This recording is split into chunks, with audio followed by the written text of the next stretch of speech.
Hello everyone, welcome to my channel ABC All Basics of Commerce. I, your friend Elisha Goel, will express my views on the topic Micro External Environmental Factors. हमारी last video में हमने बात करी थी internal environmental factors. उसमें हमने introduction में पढ़ा था कि जब भी हम एनवायरमेंटल फैक्टर्स की बात करते हैं तो वो फैक्टर्स हमारे दो कैटेगरीज में डिवाइड होते हैं। One is internal environmental factors and other is external environmental factors. Internal factors जो होते हैं उनकी हमने हमारी लास्ट वीडियो में बात करी थी डिटेल में। यहाँ पे हम बात करेंगे एक्सटर्नल एनवायरमेंटल फैक्टर्स के फर्स्ट कैटेगरी की।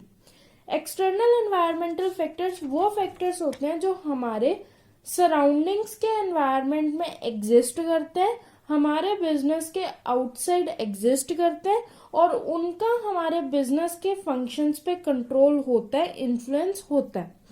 अगर हमें अपने बिजनेस को अच्छे से सक्सेस की साइड लेकर जाना है तो हमारे लिए जरूरी होता है कि हम उन सारे फैक्टर्स की अवेयरनेस रखें।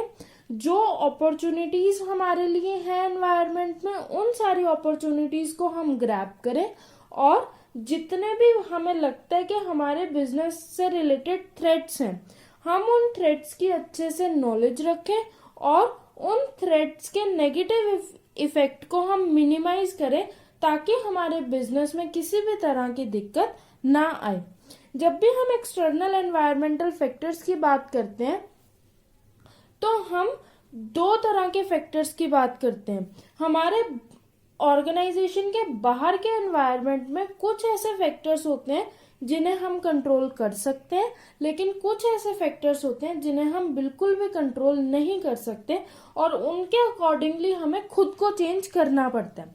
लाइक अगर हम बात करें हमारे कस्टमर्स की, तो कस्टमर्स ऐसे फैक्टर्स होते हैं जो हमारे बिजनेस के बाहर रहते हैं और उनके अकॉर्डिंगली हम अपने आप को चेंज भी कर सकते हैं और उन्हें हम कंट्रोल भी कर सकते हैं। लाइक कस्टमर के डिमांड के अकॉर्डिंगली भी हम अपने प्रोडक्ट्स बना सकते हैं, प्लस हम अपने प्रोडक्ट में ऐसे फीचर्स डालें कि हम कस्टमर को इन्फ्लुएंस कर दें कि वो हमारे प्रोडक्ट को परचेज करें। तो कस्टमर क्या हुआ, एक ऐसा फैक्टर हुआ जिसे हम कंट्रोल कर सकते हैं। एक और अगर हम फैक्टर की बात करें, गवर्नमेंट ने कुछ पॉलिसीज बनाई बिजनेस से रिलेटेड, वो पॉलिसीज हमारे ऑर्गेनाइजेशन में सूटेबल नहीं है तो उन पॉलिसीज को हम चेंज नहीं कर सकते। उन पॉलिसीज के अकॉर्डिंगली ही हमें खुद को चेंज करना पड़ेगा, हम गवर्नमेंट की पॉलिसीज को चेंज नहीं कर सकते। तो ये ऐसा फैक्टर हुआ जिसे हम कंट्रोल नहीं कर सकते, बस उसके अकॉर्डिंगली ही हम खुद को चेंज करेंगे। तो हमारे एक्सटर्नल एनवायरमेंटल फैक्टर्स को इसी बेसिस पे दो कैटेगरीज में डिवाइड किया। One is micro factors and second is macro factors. Micro factors वो सारे फैक्टर्स होते हैं जिन्हें हम कंट्रोल कर सकते हैं और मैक्रो फैक्टर्स वो सारे फैक्टर्स होते हैं जिन्हें हम बिल्कुल भी कंट्रोल नहीं कर सकते और उनके अकॉर्डिंगली हमें खुद को चेंज करना पड़ता है। तो माइक्रो में आ जाता है हमारे कस्टमर्स और मैक्रो में आ जाते हैं हमारे गवर्नमेंट। इनके अलावा भी बहुत सारे फैक्टर्स होते हैं। आज की हमारी वीडियो का मेन टॉपिक है micro external environmental factors. Macro के जो फैक्टर्स हैं वो हम हमारी आने वाली वीडियो में डिस्कस करेंगे। तो अब आते हैं हम हमारे मेन टॉपिक पे, micro external environmental factors. Micro external environmental factors को हम ऑपरेटिंग एनवायरनमेंट भी बोलते हैं, इमीडिएट एनवायरनमेंट भी बोलते हैं, कॉम्पिटिटिव या फिर टास्क एनवायरनमेंट भी हम बोलते हैं। किसको? माइक्रो एक्सटर्नल एनवायरमेंटल फैक्टर्स को। ये ऐसे फैक्टर्स होते हैं जो हमारे बिजनेस के बाहर एग्जिस्ट करते हैं और उन्हें हम कुछ हद तक कंट्रोल कर सकते हैं। इसमें मेनली हमारे 5 फैक्टर्स आते हैं: suppliers, customers, intermediaries, competitors and public. एक एक करके हम इनकी बात करते हैं। सबसे पहले हमारे पास आते हैं सप्लायर्स। सप्लायर्स होते हैं वो पर्सन्स जो हमें रॉ मटेरियल सप्लाई कर रहे हैं या फिर हमें मशीनरी सप्लाई कर रहे हैं। हमें जितने भी कंपोनेंट्स चाहिए होते हैं अपने बिजनेस के फंक्शंस को अच्छे से परफॉर्म करने के लिए वो सारे कंपोनेंट्स जो हमें सप्लाई करता है, जो हमें सेल करता है, उसे हम बोलते हैं सप्लायर। लाइक अगर हम हमारी मैन्युफैक्चरिंग ऑर्गेनाइजेशन की बात करें, वहां पे जो हमें रॉ मटेरियल चाहिए होता है, तो रॉ मटेरियल हमें जो पर्सन सप्लाई करेगा उसे हम क्या बोलेंगे, सप्लायर। तो सप्लायर हमारा एक ऐसा फैक्टर है जिसे हम कंट्रोल कर सकते हैं। ये हम दो तरह से, दो पॉइंट से डिस्कस करेंगे। अगर हमारी ऑर्गेनाइजेशन में सिंगल सप्लायर है जो हमें सप्लाई कर रहा है प्रोडक्ट्स की, उसके साथ इन केस किसी वजह से हमारे रिलेशंस खराब हो जाते हैं, तो हमारी ऑर्गेनाइजेशन में सप्लाई क्या हो जाएगी, बंद हो जाएगी, या फिर हमारे लिए उस सप्लायर से प्रोडक्ट्स लेना, रॉ मटेरियल लेना काफी कॉस्टली हो जाएगा। तो अगर हमारी ऑर्गेनाइजेशन में सिंगल सप्लायर है तो हमारी सप्लाई बंद हो सकती है अगर हम उनके साथ रिलेशन खराब करेंगे। और दूसरा हम पॉइंट ये ले सकते हैं कि हमारी ऑर्गेनाइजेशन में 4 सप्लायर्स हैं जो हमें प्रोडक्ट सप्लाई कर रहे हैं। अगर इन केस एक सप्लायर के साथ हमारे रिलेशन खराब हो जाते हैं तो हमारे प्रोडक्ट्स की सप्लाई करने के लिए और 3 सप्लायर्स एग्जिस्टेंस में हैं। तो ये ऐसा फैक्टर हुआ जिसे हम कंट्रोल कर सकते हैं कि हम अपनी ऑर्गेनाइजेशन में सिंगल सप्लायर की बजाय 2 या 3 सप्लायर्स रखें, ताकि इन केस अगर एक के साथ कोई अनबन हो जाती है तो हमारी ऑर्गेनाइजेशन की सप्लाई बंद ना हो। तो ये था हमारा फर्स्ट फैक्टर, सप्लायर। सेकंड आएगा हमारे पास कस्टमर्स। कस्टमर्स के साथ हमें गुड रिलेशन बनाना बहुत जरूरी होता है, क्योंकि कस्टमर क्या होते हैं, हमारे लिए किंग होते हैं। हम काम किसके लिए कर रहे हैं, कस्टमर के लिए कर रहे हैं। अगर हमारा कस्टमर सेटिस्फाई नहीं रहेगा तो हमारी ऑर्गेनाइजेशन में काम होने का कोई भी मतलब नहीं रहेगा। तो हमें कस्टमर के अकॉर्डिंगली, उनके नीड्स, टेस्ट, लाइकिंग के अकॉर्डिंगली ही काम करना है। या फिर हम ऐसे भी कर सकते हैं कि हम कस्टमर की नीड के अकॉर्डिंगली अपने प्रोडक्ट में कुछ ऐसे फीचर्स डालें ताकि हमारे कस्टमर हमारे प्रोडक्ट को परचेज कर ले। तो हम कस्टमर को भी क्या कर सकते हैं, कंट्रोल कर सकते हैं। अगर हम कस्टमर को अच्छे से सेटिस्फाई कर रहे हैं तो कस्टमर हमारा कॉम्पिटिटर पे शिफ्ट नहीं करेगा। तो कस्टमर भी एक हमारा फैक्टर होता है। नेक्स्ट आता है हमारे पास मार्केट इंटरमीडिएरीज। मार्केट इंटरमीडिएरीज हमारे कौन होते हैं, जो हमारे सेल करने में हेल्प करते हैं, प्रोडक्ट्स को मार्केट में लेके जाने में हेल्प करते हैं, प्रोडक्ट्स को सेल करने में हेल्प करते हैं। लाइक हमारे होलसेलर्स की हम बात कर सकते हैं, हम रिटेलर्स की बात करते हैं।